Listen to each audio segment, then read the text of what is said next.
Vamos a dar inicio a la cuarta sesión, que sería la última, ¿no? Con relación a los precedentes de observancia obligatoria expedidas por el Tribunal Registral de la Superintendencia Nacional de los Registros Públicos. Bien, entonces, continuando con los precedentes, tenemos las últimas diapositivas, ¿no? Sobre diversos temas. Aprobado en el Pleno 25º, por ejemplo, entre otros precedentes, tenemos el de los efectos de la sentencia firme sobre nulidad de acto jurídico. O sea, este precedente es bien importante y un poco que a veces nos preocupa, ¿no? A todos los usuarios, nos preocupa a los registradores, de cómo es que opera, pero realmente es así. Es como lo ha señalado el tribunal, ¿no? Dice: la sentencia firme que declara la nulidad de una transferencia de dominio, ¿no? Cualquiera sea el rubro en que se encuentre inscrita, puede encontrarse inscrita en el rubro D, en el rubro C, bueno. Dice: retrotrae sus efectos a la fecha del asiento de presentación de la anotación de la demanda respectiva. Enervando, y acá es muy importante, dice, se va a retrotraer a la fecha de la demanda, enervando los asientos registrales incompatibles que hubieran sido extendidos luego de la referida anotación, tales como transferencias de propiedad, tales como embargos, hipotecas, etcétera, dice el tribunal. Y en consecuencia, en la expedición de certificados de dominio, o sea, en el registro hay una área de, se expiden permanentemente certificaciones de dominio y de gravámenes, dice, no serán considerados dichos asientos enervados. Acá hay un tema importante. Uno de los precedentes anteriores vimos la importancia de la anotación de la demanda en un proceso de otorgamiento de escritura pública. Decíamos que si yo voy a inicio ahora una demanda de otorgamiento de escritura pública, entonces, o de cualquier acción, lo ideal y lo aconsejable es que yo de inmediato inscriba, anote mi demanda y mi partida. Si yo estoy pidiendo un otorgamiento de escritura pública porque mi vendedor no se le dio la gana de firmarme la escritura pública, entonces yo puedo recurrir al juez, interponer la acción correspondiente de otorgamiento y de inmediato tengo la demanda admitida, puedo solicitar al registro, al juez, la expedición de la resolución correspondiente a la medida cautelar para poder inscribir, anotar mi demanda en el registro respectivo. Y si yo logro la inscripción ahora, entonces mi vendedor sigue siendo el propietario titular registral, yo escribo ahora mi demanda, entonces tenemos la titularidad del vendedor, no del demandado, inscrito, él no ha transferido a nadie porque yo de inmediato inscribí mi demanda, entonces tengo la titularidad de él y acto seguido anotada mi demanda. De ella no me preocupo, no me hago mayores problemas porque así mi proceso principal de mi otorgamiento demore 5 años, 10 años o más, yo sé que cuando se expida mi resolución final, ¿no?, de ese otorgamiento de escritura pública, y cuando venga a inscribirse, sus efectos se van a retrotraer a la fecha de la anotación de la demanda. Es decir, que la anotación de la demanda determina pues que todos los asientos posteriores estén un poco sujetos a lo que se decida en ese proceso principal que esta demanda está garantizando, ¿no? Y es así como se evita pues cualquier mayor demora en las ejecuciones, una mayor demora en lograr un objetivo, ¿no? Yo le decía que tuve un caso muy parecido en donde el accionante del otorgamiento de escritura pública no anotó su demanda y vino al registro después de 7 años, 8 años, cuando ya con su sentencia y con su otorgamiento de escritura pública, pero cuando viene es rechazado por el registrador. ¿Y por qué lo rechaza? Porque no había demanda alguna y ese vendedor, ese propietario que demandado, ya había transferido a otro y ese a otro y a otro. Entonces, cuando llega el registro, vemos pues que ya no es el vendedor, ya no hay tracto sucesivo. Entonces, como el otorgamiento de escritura pública no es un parte judicial, sino más bien es su parte notarial, y esto también es un precedente y ya visto hace las sesiones anteriores, se califica como cualquier título. Entonces aplicamos toda la normativa, aplicamos los principios y le decimos, ¿sabes qué? No puedo inscribirte porque ya no hay tracto sucesivo. Entonces, ¿qué es lo que tuvo que hacer el demandante? Era letra muerta su otorgamiento.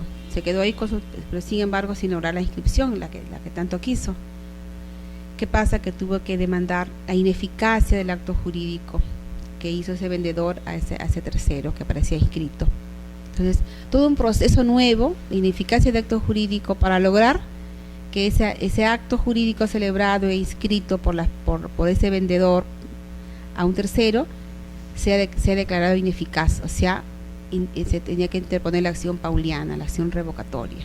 Entonces, ese demandante tuvo que iniciar otro proceso para lograr una inscripción y la cual se inscriba y que se diga pues que respecto de él, de ese acreedor, no es ineficaz ese acto celebrado por ese vendedor.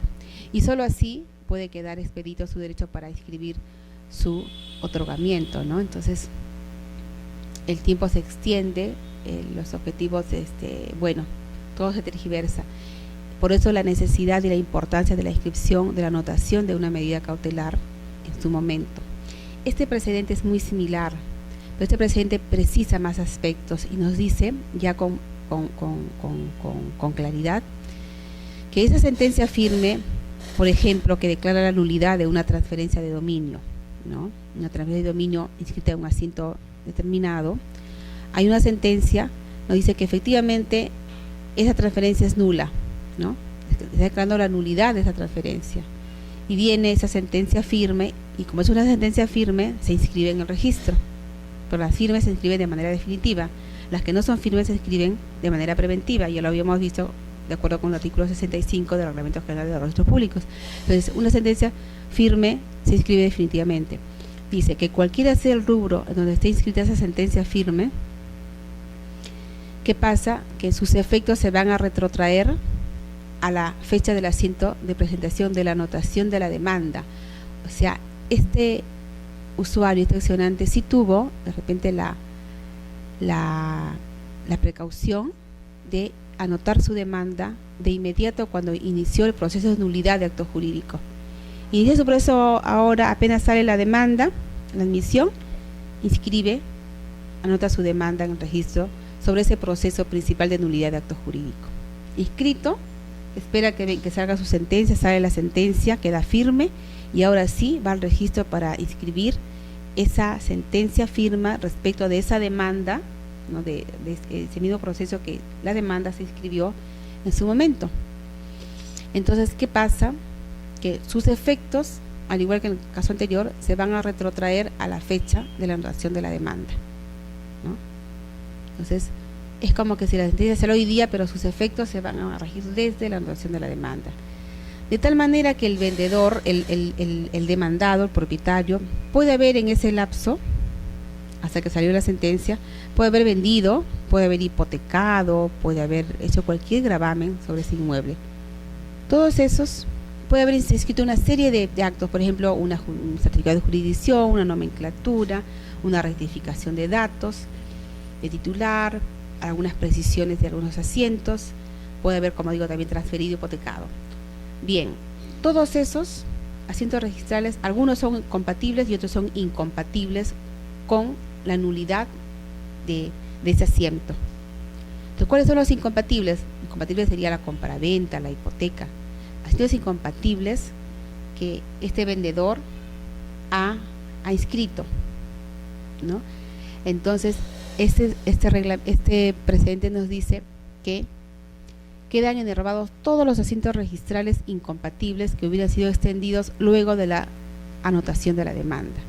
La anotación de la demanda es el aviso para que cualquier interesado, porque cualquier persona que, por ejemplo, pretenda adquirir, sepa que hay un proceso judicial en trámite y que se tendría las consecuencias de este proceso judicial en el momento en que termine, porque de ser amparada la demanda de este accionante y finalmente hay una resolución que ampara su demanda, que declara, le da la razón a este demandante, si bien se inscribe hoy día, pero sus efectos se van a retrotraer a la anotación de la demanda. De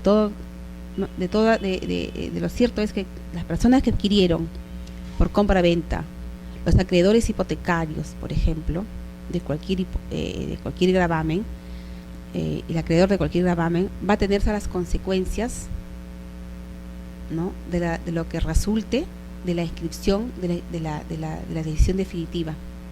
En este caso, si la decisión definitiva, la sentencia firme, efectivamente está declarando la nulidad de ese acto jurídico, entonces todos los asientos incompatibles, dice el precedente, quedan enervados. Es decir, no se cancelan en la partida, pero sí quedan enervados, o sea, no están como algo así como vigentes para esta partida. Viene y se inscribe, se anula y se anula el asiento, se cancela, ¿no?, por nulidad de acto jurídico. Y es más, dice el tribunal que cuando se expida una certificación de dominio de esa partida registral, esa certificación no va a contener los asientos registrales incompatibles con la anotación de la demanda, ya sea la compraventa, ya sea la hipoteca, el embargo, cualquier gravamen que es incompatible a ese embargo y a esa nulidad, no va a ser considerado ni siquiera en las certificaciones registrales, o sea, como si no existieran. Ahí van a estar, pero es como si no existieran, no son considerados en ninguna certificación. O sea, de tal modo que cuando va un solo registro sobre esa partida, solicita una certificación, la certificación va a salir con la compra-venta del anterior, la nulidad, y no van a aparecer esos asientos que son incompatibles.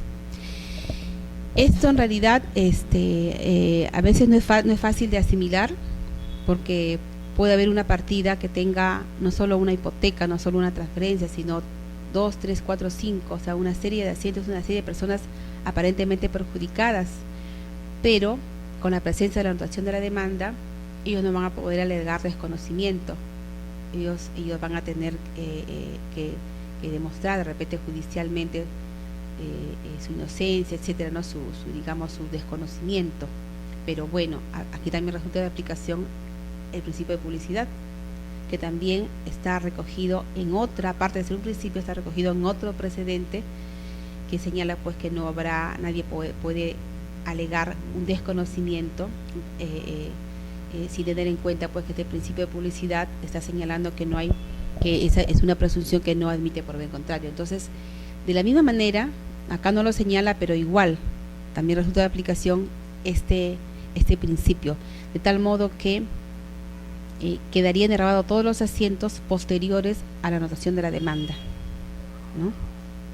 Y cualquier certificación no va a señalar estos asientos registrales incompatibles. De ahí entonces la importancia de la demanda, cómo se procede y cómo opera en los casos de las anotaciones respecto de cualquier acción principal que se lleve ante el Poder Judicial. Bien. Revocatoria de anticipo de herencia. Este es otro precedente que acá el tribunal un poco lo ha puesto como precedente, porque hay muchos casos en donde llega el registro de escrituras públicas diversas. El título es revocatoria de anticipo de legítima de anticipo de herencia, y así viene. Entonces, en esta revocatoria intervienen ambas partes, el anticipante, el anticipado, ¿no? Y en buena cuenta lo que están haciendo es una nueva transferencia. Si el anticipante dice, yo revoco, ¿no?, el anticipo efectuado a favor de mi hijo tal, en tal fecha, con tales características. El anticipado dice, sí, yo devuelvo a mi padre el inmueble tal, ¿no? Y ambos de acuerdo. Entonces, cuando vemos el término revocatoria o el título revocatoria, decimos pues para revocar un anticipo de legítima, habría que tener necesariamente pues las causales, es decir, que el mismo anticipante señala expresamente cuáles son las causales de indignidad o desheredación para que el anticipante pueda basarse en esas causales expresamente señaladas en el Código Civil y por tanto revocar, ¿no?, este anticipo. Pero los títulos que llegan no es así. No es una revocatoria basada en las causales que el Código Civil señala, sino más bien es una suerte de transferencia nueva donde el anticipado dice, sí, yo devuelvo a mi padre, ¿no?, y me señala una serie de cosas, pero no las causales que el Código exige.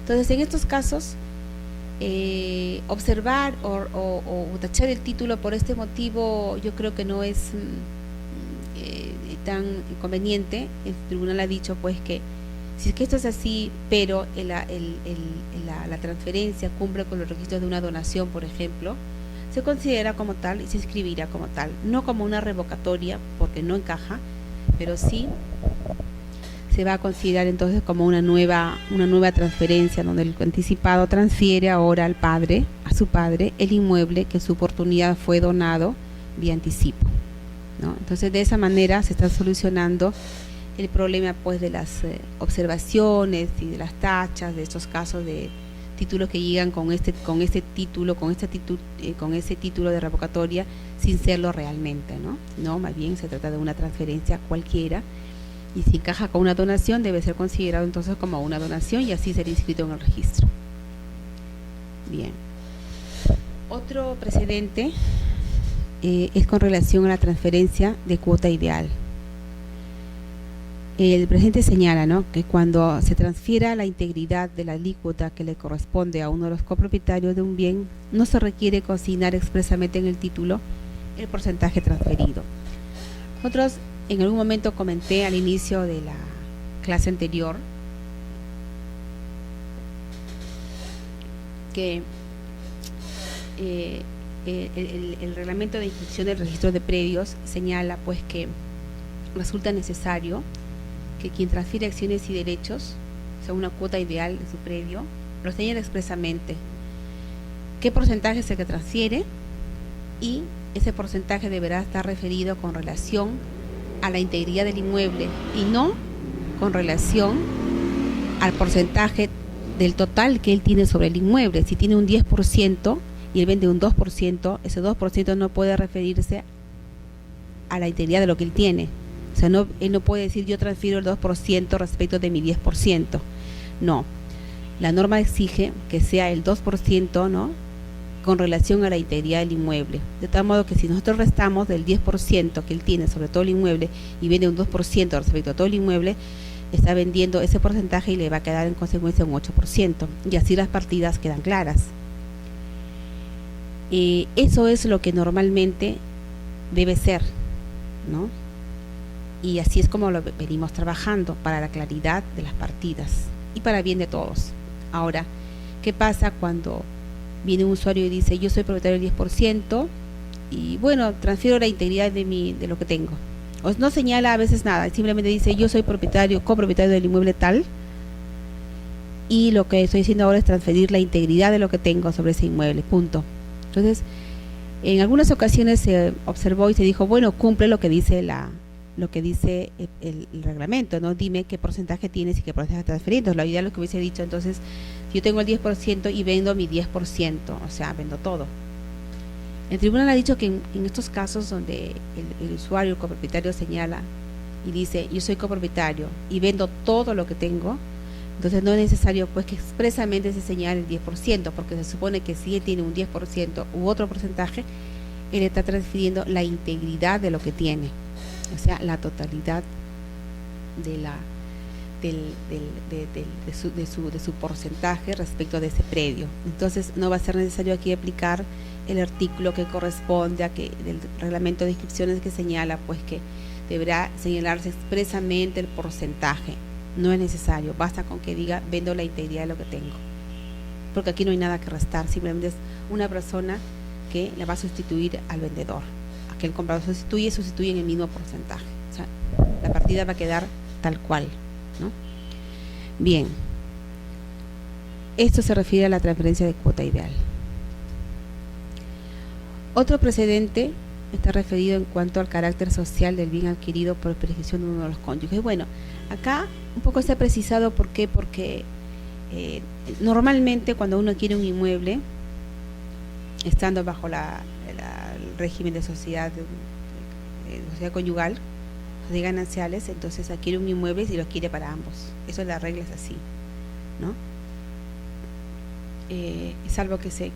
Salvo que la ley salvo que se demuestre lo contrario, pero en fin, se adquiere en principio para ambos. Entonces, pero se preguntaba entonces, cuando una persona siendo casada adquiere un inmueble por prescripción adquisitiva, que no es un modo derivado de un modo de adquisición de propiedad, o sea, ¿qué es? La pregunta era, ¿qué es? ¿Lo adquiere para él solo? Porque él fue el que prescribió. No, si esos casos se dan, entonces el tribunal ha dicho, bueno, si él es una persona casada, la prescripción tendrá que ser para ambos. ¿Por qué? Porque los derechos adquiridos bajo también la prescripción y durante la sociedad, la vigencia de gananciales, entonces igual se presumen sociales, pese a que quien inició el proceso fue pues uno solo de ellos, de los miembros de la sociedad conyugal, inició el proceso judicial, por ejemplo, y logró una sentencia final. Pero ¿qué pasa si esta persona es casado? Entonces se presume también que el inmueble es de propiedad de la sociedad de gananciales. Eso quedó así claro porque hubo mucha duda, ¿no? Toda vez que lo está adquiriendo por prescripción adquisitiva.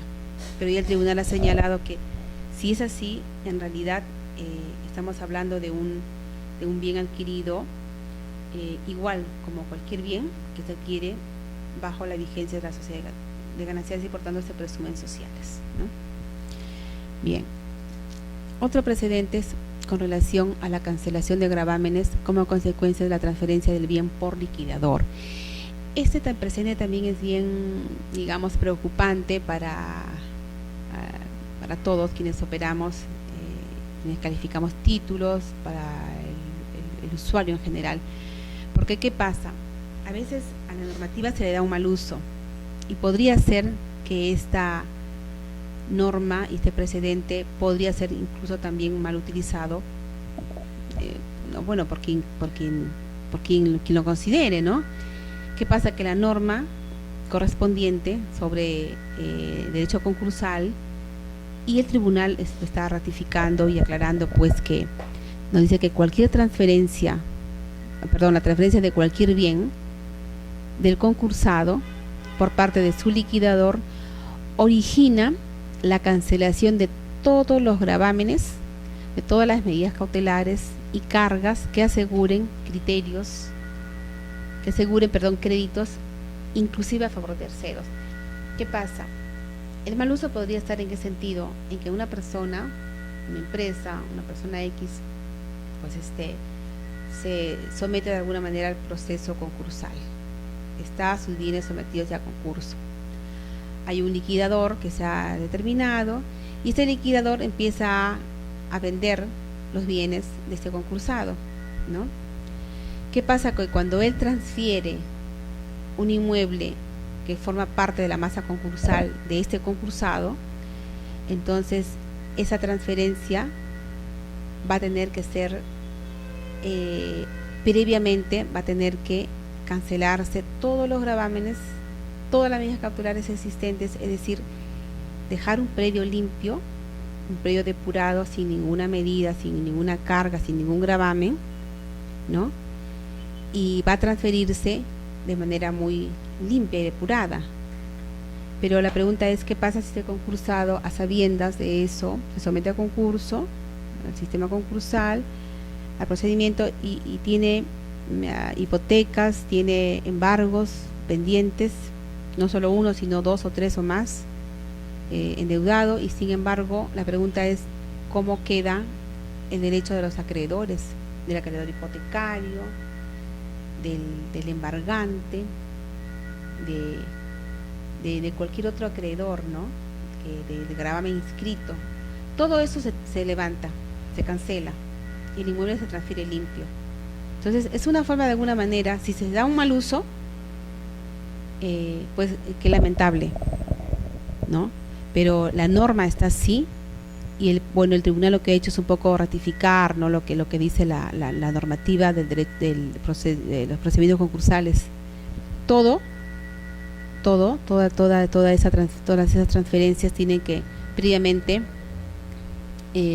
cancelarse todos los gravámenes. Yo vi un caso en donde se levantó gravámenes, pero de inmediato hubo de por medio 2 bancos, hubo embargos también, y entonces pusieron su acción judicial, pidieron al registro primero que se rectifique, porque la idea del banco fue, bueno, si se ha levantado esta hipoteca donde yo soy el acreedor hipotecario y actual, ¿no?, porque un crédito que le he otorgado a este señor, a este propietario, y ahora el banco creyó que había un error del registro. Reactualicen la inscripción de la hipoteca porque yo soy un acreedor vigente, ¿no? Pero ¿qué pasa? Que el registrador tuvo que denegar ese pedido de rectificación. ¿Por qué? Porque efectivamente la ley dice que se levantan todos. El banco creyó que era un error del registro, que no debió levantar esa hipoteca, pero no es así. La ley lo dice y también lo señala el tribunal ahora, que se levanta todo gravamen, de tal modo que el banco apeló. El tribunal confirmó la tacha por parte del registrador, y lo que tuvo que hacer el banco es recurrir al Poder Judicial, y debe seguir hoy en día ese proceso judicial en donde el inmueble fue vendido, fue transferido a un tercero, sin embargo, y obviamente su hipoteca fue levantada. El banco se quedó en el aire, así como que cualquier otro acreedor se quedan en el aire, ¿no? Entonces, de ahí la importancia de un buen uso y qué pena el mal uso que se le puede dar a esa normativa, ¿no?, en este precedente. Bien, seguimos entonces. Otro precedente es con relación al monto del gravamen hipotecario. Dice, el monto de la hipoteca debe ser expresado en forma numérica, ¿no?, desde el momento de su inscripción. Dicho monto será determinado si es una suma fija claramente definida o especificada, y será determinable si se obtiene sobre la base de elementos objetivos o factores fijados por las partes, mediante simples operaciones aritméticas y sin necesidad de recurrir a acuerdos o convenios posteriores a aquellos. Esto es así, debe ser así, ¿no? En realidad, el monto del gravamen hipotecario es un requisito para la inscripción de la hipoteca, ¿no? Saber el monto, que puede ser determinado, puede ser determinable. Si es determinado, nos dice expresamente cuánto es, que son el porcentaje mayoritario que llega al registro, nos dice se está hipotecando por un monto de $100,000, de $50,000, etc., de manera específica y determinada, ya está. Pero en algunos casos nos dice es determinable y se determina de acuerdo a estos factores, ¿no? O sea, en realidad no sería lo ideal, pero es posible porque es simple. Nos da algún factor por ahí y nos dice que sería determinable en base a determinados factores, ¿no? Entonces, sí resulta procedente la inscripción cuando es cuando la operación que se tenga que hacer para hacer determinado este monto es de manera muy simple, ¿no? Entonces el tribunal ha querido un poco recalcar este precedente para evitar observaciones en ese sentido, ¿no? Improcedencia de rectificación de calidad de bien. Bien, acá este precedente está un poco señalando con precisión en qué casos procedería esta rectificación de la calidad de bien o en qué caso no procedería, ¿no? Lo normal, pues, es que procede la rectificación de la calidad de bien, por lo general de soltero a casado, ¿no? El artículo 15 del reglamento de inscripciones del registro de predios refiere a la rectificación de calidad de bien. Dice: cuando uno de los cónyuges manifiesta o manifestando un estado civil distinto al que le corresponde, hubiera inscrito a su favor un predio a que la ley le atribuye la calidad social, de bien social, la rectificación de la calidad del bien se realizará en mérito a la presentación del título otorgado por el cónyuge que no intervino o sus sucesores, insertando o adjuntando la copia de partida de nacimiento, de matrimonio expedida con posterioridad al documento de fecha cierta que consta la adquisición. Es decir que normalmente cuando uno quiere rectificar la calidad de bien, procede en el caso y que una persona X adquiere un inmueble y siendo casada, él dice que es soltero, o sea, manifiesta un estado civil que no le corresponde, y en realidad ese inmueble sería un inmueble de la sociedad conyugal. Sin embargo, esta persona dijo, yo soy soltero, o sea, manifestó un estado civil que no le correspondía. Bien, en estos casos, el reglamento dice que sí procede a rectificar la calidad de bien, o sea, la calidad de bien no es un bien propio, sino más bien es un bien social. Y para este caso, el reglamento señala pues que la otra parte, el cónyuge o la cónyuge, de ser el caso, presentará al registro una escritura pública donde ella intervenga señalando pues que cómo ha sucedido los hechos y ratificando esa compraventa que hizo su cónyuge, de tal modo que se va a inscribir ya juntando la partida de matrimonio que acredite pues que ella es cónyuge a esa fecha, ¿no? Y se inscribe la rectificación de la calidad de bien. Pero ¿qué pasa cuando el bien que ha adquirido este cónyuge como soltero lo adquirió al amparo de la normativa que rige a COFOPRI? O sea, COFOPRI expide el título y lo expide en realidad como un título gratuito. Entonces, en algún momento el cónyuge o la cónyuge sale y dice, bueno, aquí hay mi cónyuge está como propietario único de un bien que le adjudicó COFOPRI. Y ahora yo pido, porque estoy casado o casada con esta persona, yo pido que se rectifique la calidad de bien y se ampara en el artículo 15 del reglamento de inscripciones que acabo de mencionar. Pues el tribunal ha dicho que en esos casos no procede rectificar, ¿no?, la partida o el asiento y cambiarlo de bien propio a bien social, ¿no? Porque este predio si ha sido adquirido a título gratuito conforme a la normativa del COFOPRI, ya que COFOPRI es el que determina en qué casos se trata de un bien propio o un bien social, ¿no? COFOPRI dice ya que corresponde a COFOPRI valorar si un predio tiene la calidad de propio. Normalmente esta comisión COFOPRI lo que hace es titular, después de un proceso de saneamiento, titula el inmueble y titula el predio a una persona determinada y por lo general señala expresamente qué calidad tiene. Por ejemplo, si es una persona casada, pero él está viviendo solo porque estuvo separado de repente hace mucho tiempo, pero está solo y COFOPRI lo encontró solo durante los procesos de saneamiento, de inspecciones oculares y demás. Entonces les pide como propietario único, casado, sin embargo, el título es un título gratuito y es en su integridad un bien propio. Y así lo dice en muchos títulos COFOPRI. Este tiene la calidad de social o este tiene la calidad de bien propio, pese a que esta persona es casada. O a veces les da un 50-50, por ejemplo, a un casado con otra persona y a otro, porque conviven ahora, casada con otro, ambos casados pero no casados entre sí, le da el 50% uno y el 50% otro. O sea, hace una evaluación de la realidad y sobre eso titula. Entonces, en estos casos, cuando se titula a una persona como soltero, que en realidad no es soltero, sino es casado, pero lo ha adquirido a título gratuito y al amparo del procedimiento realizado por COFOPRI, entonces no procede que se rectifique la calidad de bien. Además, porque se está haciendo un caso de expedición de un título de transferencia a título gratuito, ¿no? No hay un precio que haya pagado esta persona, por tanto, con mayor razón, se trata entonces de un bien propio en donde no cabría la rectificación de la calidad de bien. Y más aún si COFOPRI lo señala expresamente que se trata de un bien propio, ¿no? Otro precedente está referido con relación a las causales a la cancelación de derechos de terceros por reversión. Cancelación de derechos de terceros por reversión. Acá, perdón,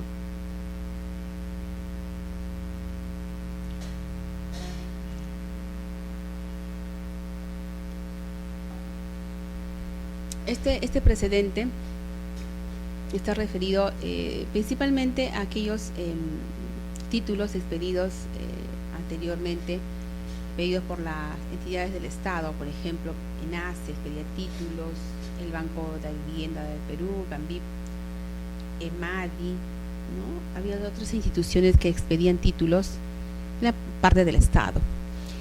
Y por lo general en sus contratos venía pues señalado una serie de causales de resolución, ¿no? De rescisión, una serie de, a veces, de motivos por los cuales, o una serie de condiciones, digamos, ¿no? Pero ese es el caso de que cuando quizá pueda o no estar en el título las causales de caducidad del derecho de propiedad de esta persona que adquiría de parte del Estado.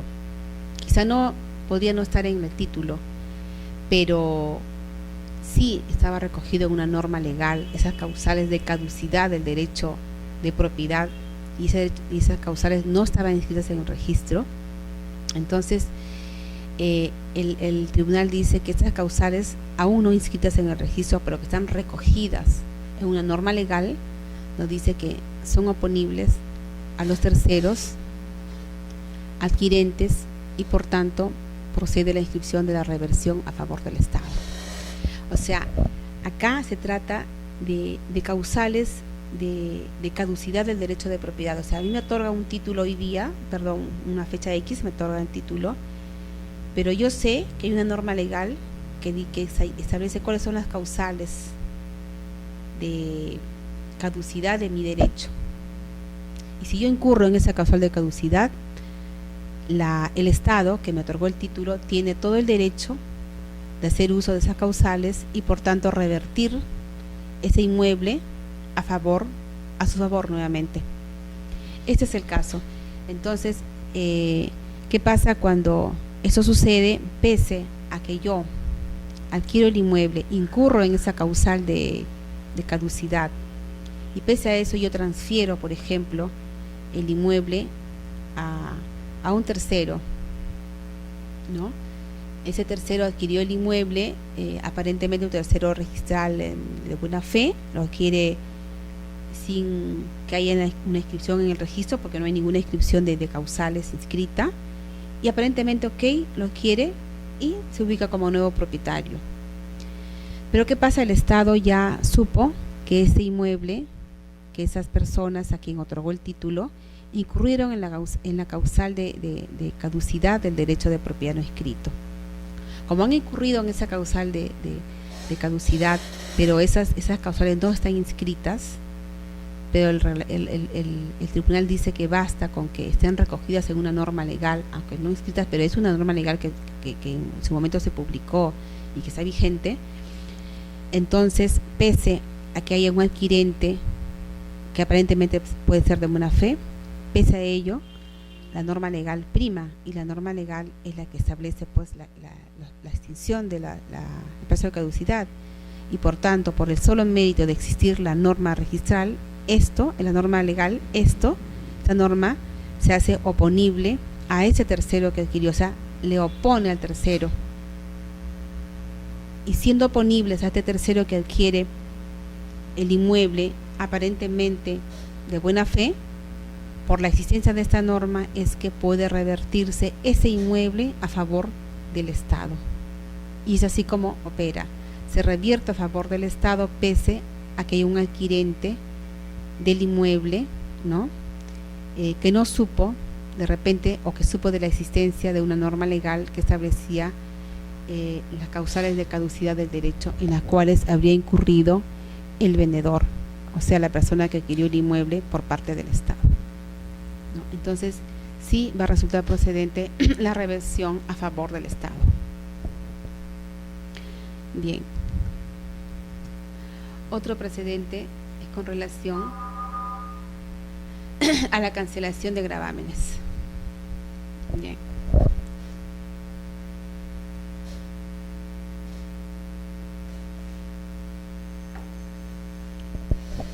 El presidente dice, procede a cancelar en mérito de la resolución judicial que dispone la adjudicación por remate y levantamiento de gravámenes, dice todos los gravámenes que constaren en la partida del predio.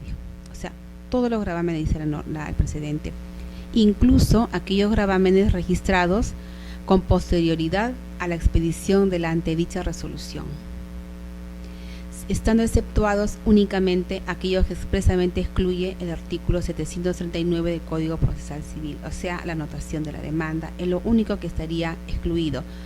Todos los demás, dice el presidente, todos los gravámenes, no, todas las cargas inscritas, perdón, aquí dice todos los gravámenes inscritos que constan en la partida, incluso aquellos inscritos con posterioridad a la resolución, ¿no?, de adjudicación por remate, todos deberán ser levantados, no deberán ser cancelados en la partida respectiva, ¿no?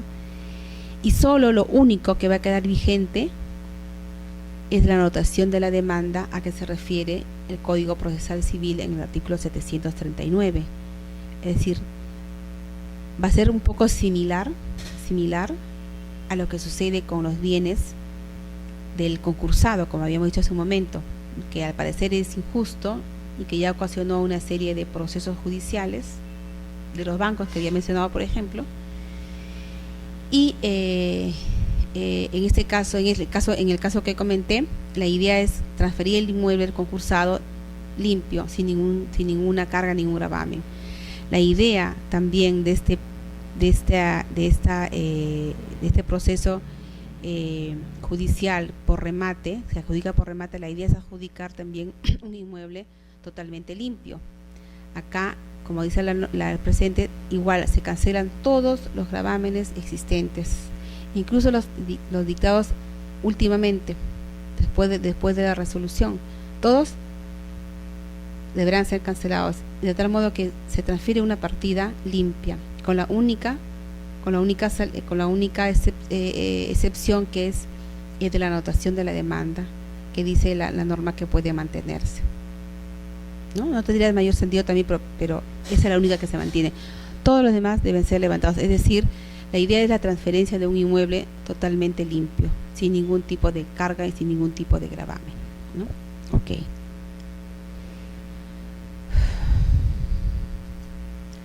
Bien. Otro precedente es con relación a la anotación preventiva de prescripción adquisitiva notarial.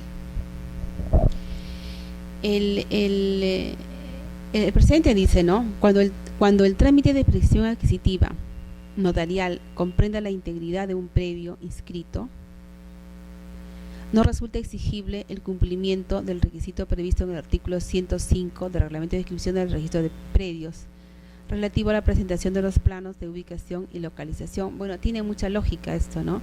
Normalmente, ¿no?, la normativa nos exige tener en cuenta, ¿no?, el título que sea el registro para el caso de prescripción, y importante el plano, ¿no?, el plano de ubicación y localización cuando queremos inscribir la preventiva, ¿no?, principalmente. Pero ¿qué pasa cuando el inmueble, lo que se va a prescribir no es una parte? Por lo general se prescribe una parte de un inmueble, 100 metros, 200 metros, de uno de mayor extensión. Entonces resulta necesario el plano de ubicación, de localización y todo lo que corresponda. En estos casos nos dice el tribunal que no va a ser necesario exigirle planos, porque se trata de la prescripción de todo el inmueble, es decir, es un inmueble, va a prescribir, se está tramitando la prescripción de la integridad del inmueble, es decir, la integridad del inmueble que tiene su área, sus medidas, sus linderos, que tiene su partida. Entonces, si la idea es prescribir un inmueble completo, que tiene su partida señalada, que tiene ya su área determinada, ¿no?, entonces acá no va a ser necesario pues que se aplique ese artículo 105 del Reglamento de Inscripciones, ¿no?, que está referido a la presentación de los planos de locación. Ya no, porque es toda la partida. Si es la integridad de la partida, no es necesario entonces pedirle planos. ¿Por qué? Porque es toda la partida. Si es toda la partida, Entonces, entonces no vamos a exigirle pues que a rajatabla cumpla con lo que dice la norma, ¿no? La norma nos señala en el artículo 105 pues que las inscripciones deberán efectuarse teniendo en cuenta los planos de ubicación y localización, ¿no? Entonces, por lógica, pues no resultaría necesario, tan importante, la presencia de los planos en una anotación preventiva de previsión adquisitiva notarial, porque es todo el inmueble, ¿no? Luego tenemos la transferencia como consecuencia del fenecimiento del régimen de sociedades gananciales.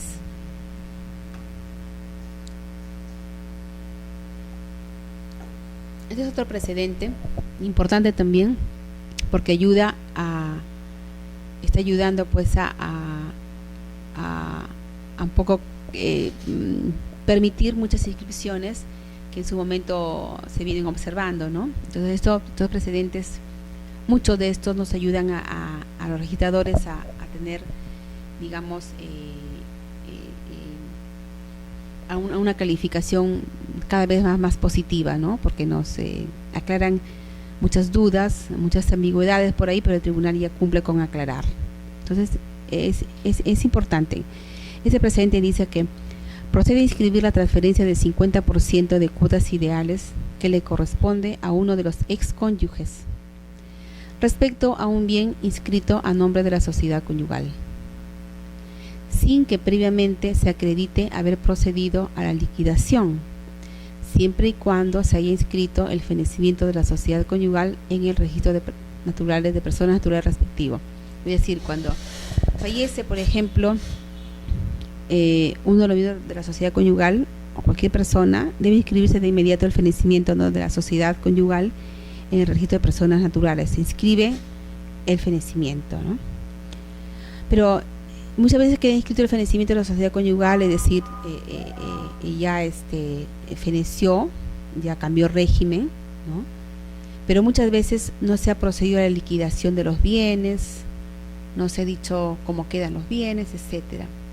Pero el tribunal acá, un poco haciendo el análisis de la norma, pues hay una presunción pues que el inmueble que la sociedad conyugal mantuvo y que ahora se terminó, ¿no?, es de ambos cónyuges en un 50% para cada quien.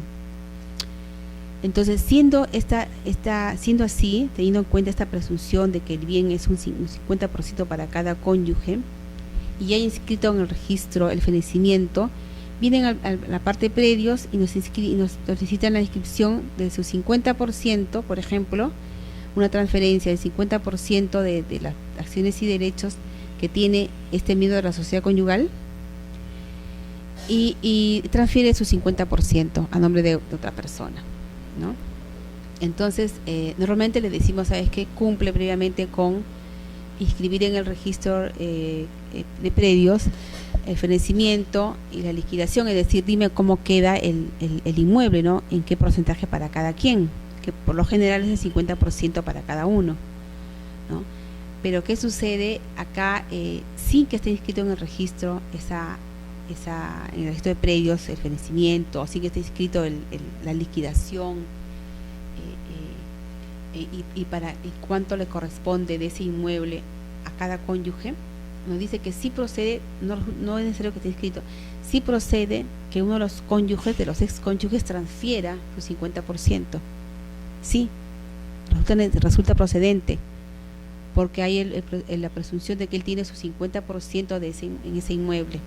Entonces, sí resulta procedente transferir, pese a que no está inscrito, ¿no? Pero basta, dice el tribunal, con que esté inscrito en el registro de personas ese fenecimiento. Yo ya sé que ha fenecido, con eso tengo la tranquilidad de que la titularidad ya no es actualmente, y en la realidad ya no es de la sociedad conyugal, sino más bien hay una copropiedad de ambos cónyuges, o debe ser el caso de los herederos, pero hay copropiedad, ya no hay sociedad conyugal. Si es así, yo sé que los cónyuges entonces tendrían un derecho a un 50%. Entonces, si yo decido vender mi 50%, esa persona se vende su 50%, luego que ya se ha escrito el fenecimiento de la sociedad y no la liquidación todavía, sí resulta procedente, dice el tribunal, inscribir la transferencia de ese 50% que le va a corresponder a este excónyuge. Entonces, Con esto se está aclarando la duda, digamos, evitando observaciones, ¿no?, por parte del registrador.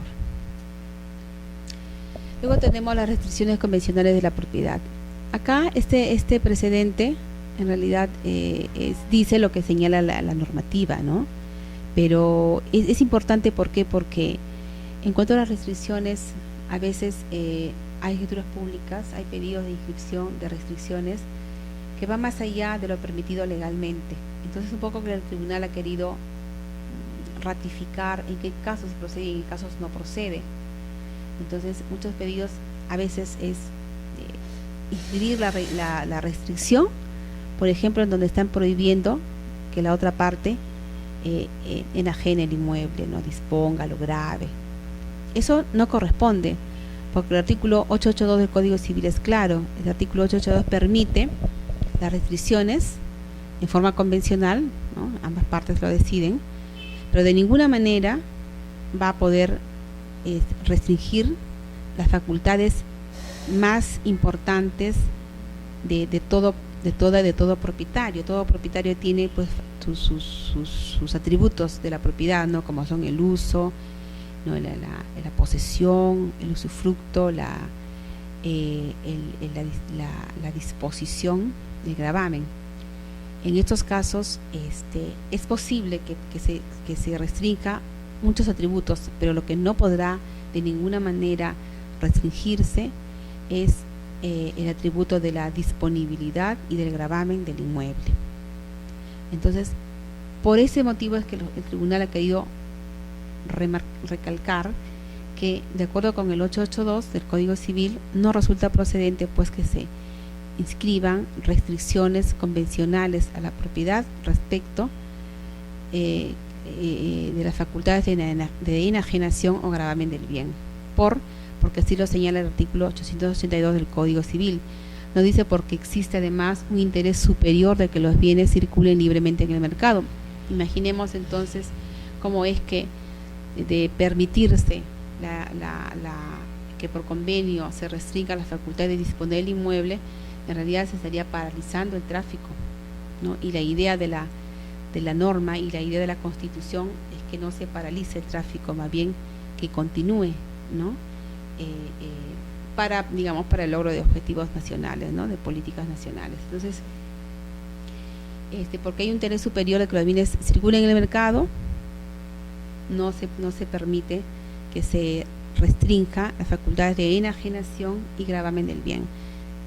Sí procedía entonces con relación a otros atributos, por ejemplo, la posesión, el usufructo, no hay ningún problema. Puede inscribirse estas restricciones, más no así las que he mencionado. Bien, tenemos otro precedente con relación al presupuesto de la resolución o el mutuo disenso de un contrato, ¿no? Entonces, nos dice que si dos personas pactan una compra-venta, por ejemplo, posteriormente pueden ellas resolverla por mutuo disenso. O sea, ambas partes se ponen de acuerdo y resuelven el contrato. Pero eso va a ser procedente solo si es que el contrato no está totalmente terminado, es decir, sobre las prestaciones ya están todavía vigentes, porque si ya se realizaron, ambas partes cumplieron con su prestación y el contrato se terminó. Si se terminó, ya no es posible de resolverlo, porque ya el contrato culminó y ya cada quien cumplió con su prestación. Pero si es una prestación continuada o todavía no se ha cumplido, entonces sí es posible resolver el contrato por mutuo disenso. Dice, si está plenamente ejecutado, dicho acuerdo puede calificarse como uno nuevo si reúne los elementos para ello. ¿Qué pasa? Llega al registro y nosotros nos damos cuenta que esas prestaciones ya están cumplidas, que ya es un contrato terminado, que no hay nada que hacer sobre ese contrato. Entonces, lo que sí resulta procedente del tribunal para evitar la observación es que nos dice pues que si es un caso que ya esté terminado las prestaciones culminadas, ejecutadas, entonces ese acuerdo por ejemplo de resolver, en donde el vendedor queda otra vez como propietario, el comprador no como propietario, o sea, un poco resolver el contrato, se va a calificar como uno nuevo, es decir, como una transferencia nueva. ¿no? Parecida a lo que era la revocatoria de anticipo legítima, se califica como un acto de donación, acá se califica como el acto que corresponda, ¿no? Pero como uno nuevo, ya no como mutuo disenso. Otro precedente es con relación a la digamos, acá lo que hace el presidente es un poco precisar lo que acabamos de ver, ¿no? Las restricciones convencionales a la propiedad. Nos dice lo mismo en realidad, pero hace la aclaración y la precisión que no puede comprender de ninguna manera la restricción. Dice, de ninguna manera, ni de manera absoluta, ni de manera relativa, ni siquiera de manera temporal, restringir los atributos de enajenación y de gravamen del inmueble. No está permitido, ¿no? Porque la ley así lo ha señalado expresamente y porque hay un interés superior de que los bienes circulen, ¿no? Y constitucionalmente tampoco estaría pues permitido, ¿no? No se puede restringir la facultad de enajenar el inmueble. Ese es un poco el meollo, es la razón principal o el atributo principal del derecho de propiedad. Entonces estaría atentando contra la Constitución, ¿no? Aquel que pretende restringir los derechos de disposición de un inmueble. Entonces está clarificando que ni siquiera de manera absoluta, ni relativa, ni temporal es posible restringir estas atribuciones. Otro precedente es con relación al levantamiento de la hipoteca. Dice, en aplicación del principio de legitimación, procede la inscripción de la escritura pública del levantamiento de hipoteca otorgada por uno solo de los cónyuges cuando la hipoteca se registró a favor de este consignando su estado civil de casado y sin haber consignado el nombre del cónyuge. ¿Qué pasa? Estos son los casos en donde a veces tenemos la duda y decimos, bueno, ese acreedor hipotecario está como único acreedor, pero él es casado. Entonces, para que levante la hipoteca, muchos decíamos, pues es necesario que intervenga el cónyuge. Pero en el acto primigenio de constitución el cónyuge no intervino, él intervino solo señalando que es casado con Juana Pérez. Cuando se dé el levantamiento, entonces el tribunal dice que no va a resultar necesario que intervenga el cónyuge, la cónyuge Juana Pérez, porque nunca intervino inicialmente. Entonces basta con que el levantamiento de la hipoteca esté suscrito por el mismo acreedor, señalando ser casado con Juana Pérez, pero no se requiere la intervención de la esposa, de la cónyuge, y se levanta la hipoteca. El caso de desinmatriculación, aquí hablamos, este también es un precedente un poco que de repente requiere un análisis quizá en otro momento, pero sí, el tribunal habla de una renuncia al derecho de propiedad. Cuando la persona está renunciando a su derecho de propiedad, dice que sí resulta factible que se desinmatricule, porque renuncia a su titularidad y se desinmatricule ese inmueble, o sea, no quiere que esté inscrito en el registro. Entonces es una figura bien sui generis. En realidad yo creo que va a dar de repente pie a que de repente alguna precisión mayor, de repente a una modificación, de repente a una derogatoria o dejarla sin efecto, no sé, pero como que acá sí nos preguntamos cómo es que se va a desenmatricular, ¿no? O sea, aquí la idea del tribunal es que cuando el titular del derecho inscrito renuncia, se puede desenmatricular, o sea, dejar sin efecto esa inmatriculación que en algún momento se dio, esa primera de dominio, de tal modo que el predio queda ahí, pero sin partida registral, o sea, sin vida registral. Esa es la idea de este precedente que pienso que podría dar motivo a una precisión posterior. Con relación a la tolerancia en matriculaciones, también hay un precedente pues que hace algún tiempo, no tanto atrás, el tribunal dijo en un precedente que no era posible que en las inmatriculaciones quepa la posibilidad de la tolerancia.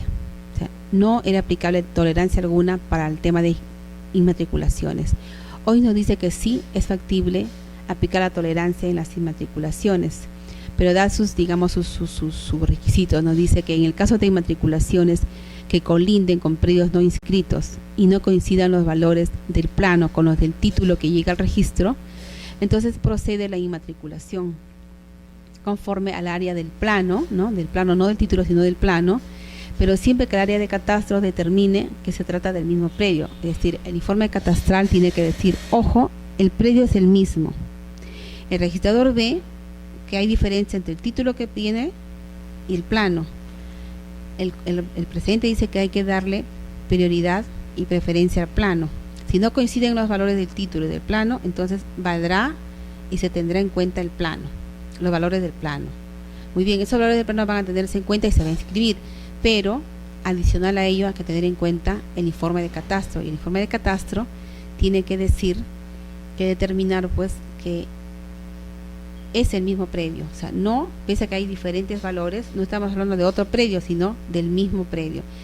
Si el informe nos dice que es el mismo predio, no es otro que se esté moviendo por otro lado, sino es el mismo predio, entonces el registrador podría inscribir, la primera de dominio, o sea, inmatricular en base al plano, teniendo en cuenta los valores del plano y con el informe correspondiente. Y con eso se soluciona también algunas posibles observaciones. Y este último precedente que quiero señalar es con relación a la rectificación de área por error de cálculo. En la segunda sesión culminé señalando un precedente con relación a la rectificación de área por error de cálculo. Esta rectificación ha sido precisada nuevamente, este precedente, por este pleno registral, 115º, ¿no? Dice que hay 3 precisiones. O sea, nos dice lo mismo, pero está precisando algunos aspectos. Está precisando, un primer punto precisa en que la rectificación solo va a proceder respecto de supuestos de error de cálculo. O sea, no procede respecto de otros supuestos. No, solo si se trata de un error de cálculo procede la rectificación con la sola presentación de los planos visados por la municipalidad del lugar. Es decir, que el usuario, si tiene un caso de rectificación que no se refiera a un error de cálculo, entonces deberá necesariamente recurrir a uno de los caminos de las vías que establece la ley 27.333, por acuerdo mutuo, por procedimiento notarial o procedimiento judicial, que son los 3 caminos viables para lograr una rectificación. Pero si fuese el caso que tenga un error de cálculo, una rectificación era por ese motivo, sí procede entonces que presente el plano avisado por la municipalidad del lugar y se inscribirá en el registro con ese plano, ese error de cálculo, ¿no? Pero solo por ese motivo, no para otros casos. La segunda precisión que está haciendo con relación a este precedente es que procede a rectificación por error de cálculo respecto de predios rurales. Lo que era solo para predios urbanos nos dice que también procede para predios rurales, y para lo cual deberá juntar alguna documentación que entre otros, la que establece el artículo 20 del reglamento de inscripción del registro de predios, es decir, unos planos con ciertas características técnicas que en el mismo artículo 20 lo señala. Pero nos dice que sí procede por error de cálculo también para predios rurales. Lo que antes fue solo para predios urbanos, hoy nos dice el precedente que también procede para predios urbanos. Esa es otra precisión que está haciendo.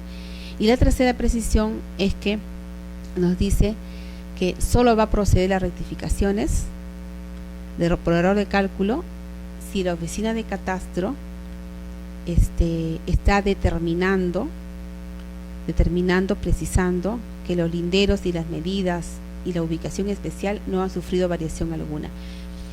¿Qué pasa si catastro nos dice que efectivamente hay una modificación en la ubicación espacial, hay una modificación en linderos o en medidas? Entonces no va a proceder la inscripción de la rectificación de área por error de cálculo basado en el simple plano. No, porque adicional al plano hay que adjuntar el informe de catastro que señale que no hay problemas de que ese predio no ha sufrido ningún tipo de variación, o sea, sigue estando con las mismas características, con sus linderos, con sus medidas y con su ubicación espacial, sigue siendo la misma, no hay variación alguna. Si es así, procede entonces la rectificación de predios urbanos o predios rurales por error de cálculo, ¿no? Entonces, Estas 3 precisiones lo ha hecho el tribunal en uno de sus últimos precedentes con relación al registro de predios, y con eso estamos terminando las 4 sesiones con relación pues a las precedentes de observancia obligatoria dictadas por el Tribunal Registral con relación al registro de predios.